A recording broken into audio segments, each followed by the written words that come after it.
من أعظم أسباب ما تجعلك دائما سعيد مهما كانت المواقف اللي تواجهك، إنك تفعل كلمة لعله خير. هذه خيرة. لماذا؟ لأن أي سبب يصير معك، أمر معين، موقف، سواء محسن أو مفرح أو مؤلم أو أيا كان، ترى خير، بالفعل خير، لأنه اختيار الله عز وجل لك. لذلك كل ما يصبح لك موقف قل لعله خير. في تلك اللحظات أنت تطمئن لعله خير، لأن الموقف هذا الذي اختاره هو الله، وقدر عليك هو الله. طيب من هو الله؟ الله الذي يرحمك ويلطف بك، وهو من يرزقك، وهو من يحميك، وهو من يشفيك، وهو من كان يعطيك وأنت في بطن أمك. السلام عليكم ورحمة الله وبركاته. ازيكم؟ عاملين ايه؟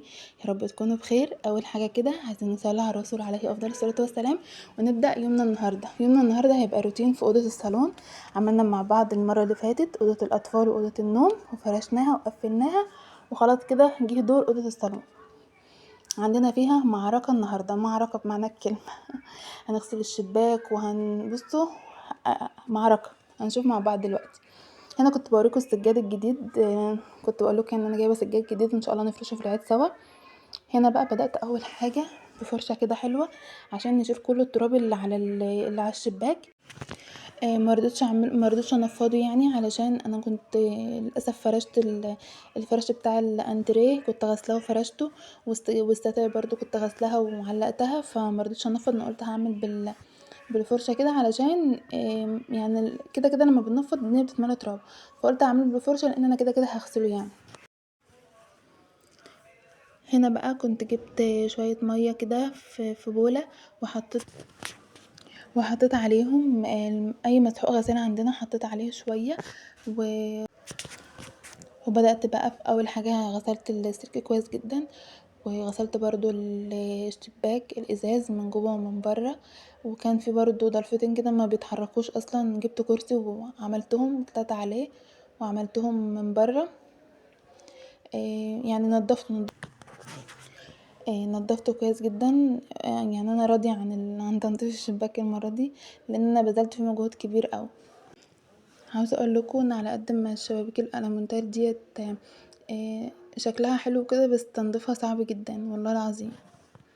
هنا بقى جبت ميه وشطفت الميه، شطفت الشباك من الصابون بقى اللي كان عليه، وكل شويه كنت افتح الشباك ابص اشوف في ناس معديه ولا لا، عشان طبعا ما ينفعش يعني. عايزه اقول لكم ان الحيطه والارض يا لهوي كانوا بيشتكوا مني ساعتها.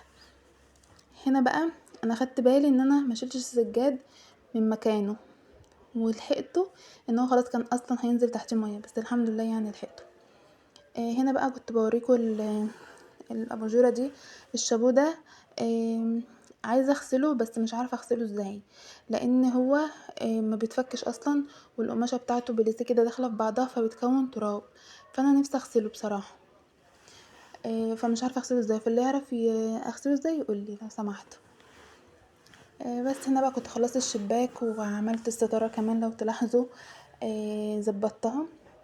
جيت بقى هنا عشان افرش فرش على الكراسي والكنب.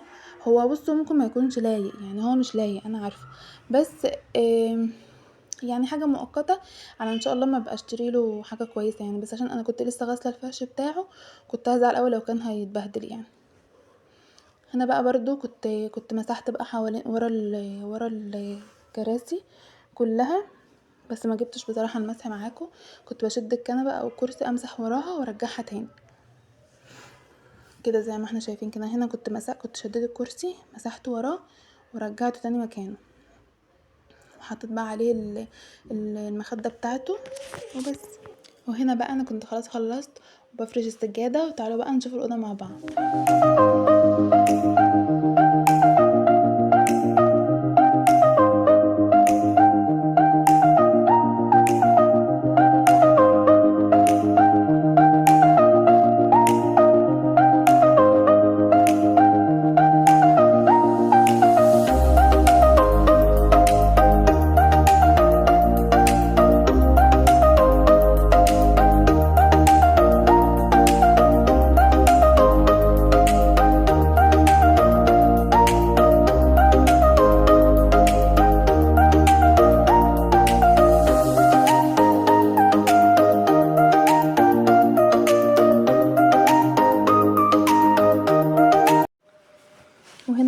خلصت كنت محتاجه ارتاح بصراحه عشان ورايا حاجات كتير، برضو كان ورايا حاجات كتير بعدها، فقلت اخد كده استراحه.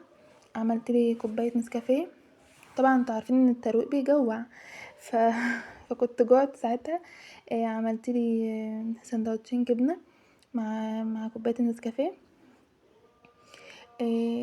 عايزه اقول لكم بجد ان انا كنت في الوقت ده ما كنتش قادره اقف على رجلي والله العظيم، لان انا اصلا كنت تعبانه ساعتها.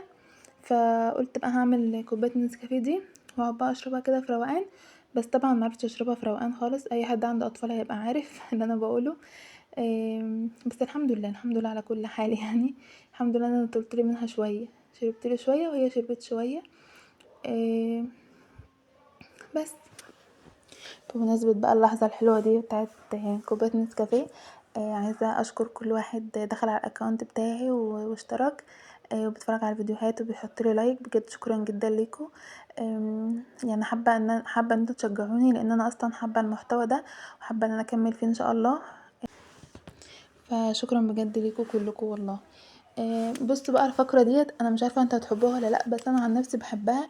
يعني لما باجي اتفرج على فيديو روتين كده بحب ان انا قوي اتفرج على ان انا المقطع بتاع غسيل المواعين، بحس ان هو بيديني طاقه وباور كده، ان انا لو في اي كوبايه اي معلقه في الحوض بقوم اغسلهم. والله العظيم بجد يعني انا بحب جدا المقطع بتاع غسيل المواعين ده. مش عارفه في حد زيي ولا لا، بس انا قلت احطه لو عجبكم.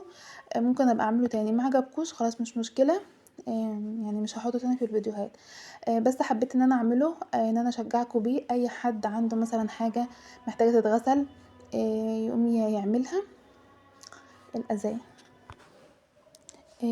فدول بقى كانوا شويه مواعين كده صغيرين قلت هغسلهم، دول بقى كان اخر حاجه. كنت خلاص بقى عملت الاوضه وعملت شويه حاجات كده تانية وعملت الغدا، وقلت بقى اغسل مواعين وابيت مطبخي نضيف، لان طبعا لما بنبيت مطبخنا نضيف دي بتبقى حاجه كويسه جدا، انك تبقى صاحي كده من النوم تدخل كده المطبخ ما تلاقيش اي حاجه خالص في الحوض. فطبعا دي بتبقى يعني بيديك حتى طاقه ان انت تقف في المطبخ تعمل حاجه. يعني انت مثلا لو انت كنت بتعملي حاجه بالليل وسبتي المطبخ مش نضيف، هتصحي الصبح هتحسي ان انت عندك طاقه سلبيه كده وما انتش حابه تقفي ولا تعملي اكل ولا تعملي لك حاجه تشربيها ولا اي حاجه. ف طبعا احنا كلنا يعني بنغسل مواعيننا بالليل، بننضف مطبخنا بالليل وكلنا شطار. انا بس بقول كده اي حد يعني كتشجيعا لاي حد بيعمل كده، يعني بيسيب مطبخه مش نظيف او مثلا بيسيب شويه مواعين كده في الحوض. فالكلمتين دول يعني بيشجعوه. انا عن نفسي كنت بتشجع بيهم والله العظيم. حتى لو ورايا حاجه لما بسمع حاجه من دي بحس كده ان انا محتاجه اقوم اعمل حاجه، محتاجه اقوم اروق، محتاجه اقوم اخلص اللي ورايا. فدوت بيبقى تشجيع كويس جدا يعني. وهنا بقى انا كنت كملت المواعين، يعني قفلت الكاميرا وكملت بقية المواعين مع نفسي. برضه عملت البوتاجاز وعملت الرخامه ومسحت كل حاجه على الرخامه. وكده كان الفيديو بتاعنا النهارده، اشوفكم في فيديو جديد، مع السلامه.